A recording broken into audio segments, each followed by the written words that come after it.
Welcome to Bethlehem Bible Talk. Awali hari ini dengan firman Tuhan dan teruslah berjalan bersama Yesus.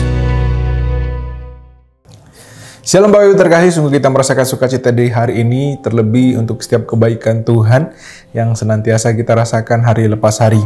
Tema kita di pagi hari ini adalah kebenaran yang mengalahkan kejahatan. Saya akan bacakan ayatnya di Amsal 12 ayat 13-23, beberapa ayat saja. Orang jahat terjerat oleh pelanggaran bibirnya, tetapi orang benar dapat keluar dari kesukaran. Bibir yang mengatakan kebenaran tetap untuk selama-lamanya, tetapi lidah dusta hanya untuk sekejap mata. Tipu daya ada di dalam hati orang yang merencanakan kejahatan, tetapi orang yang menasehatkan kesejahteraan mendapat sukacita.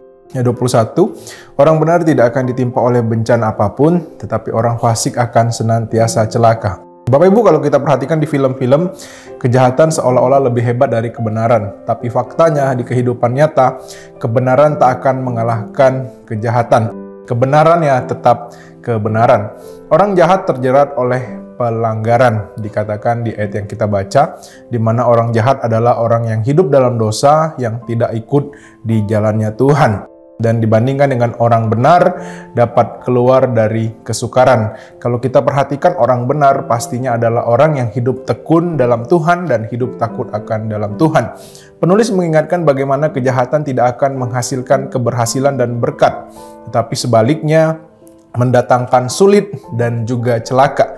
Sedangkan dikatakan kebenaran itu tetap untuk selama-lamanya dan yang menghidupinya tidak akan ditimpa oleh bencana. Memang kalau kita perhatikan saat ini, di mana-mana begitu banyak dan masif kejahatan hadir di tengah-tengah kita. Seolah-olah mereka yang hidup dalam kejahatan terus hidup enak dan bahagia. Sedangkan kita yang sudah hidup benar dan takut akan Tuhan seolah-olah terus mengalami namanya kesulitan.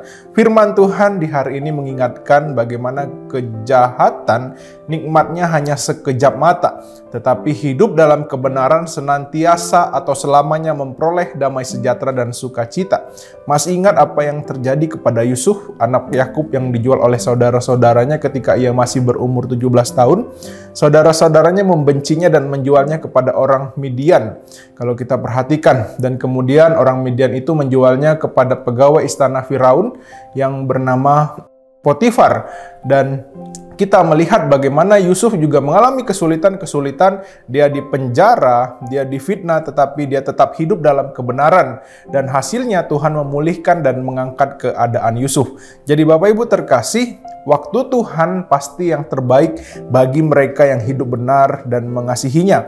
Ada cara Tuhan yang ajaib bekerja untuk memulihkan mereka yang mengasihinya. Jadi tetap dan terus hidup dalam kebenaran, kita ikut Tuhan senantiasa. Mari kita berdoa. Bapa di sorga, kami bersyukur untuk firman-Mu yang kembali mengingatkan kami untuk dapat terus hidup dalam kebenaran. Ajarilah kami untuk melakukan yang benar dan kami juga meninggalkan apa yang jahat. Terima kasih Bapa, dalam nama Yesus Allah yang hidup. Haleluya. Amin. Tuhan Yesus memberkati setiap kita. Demikianlah Bible Talk hari ini. Tuhan Yesus memberkati.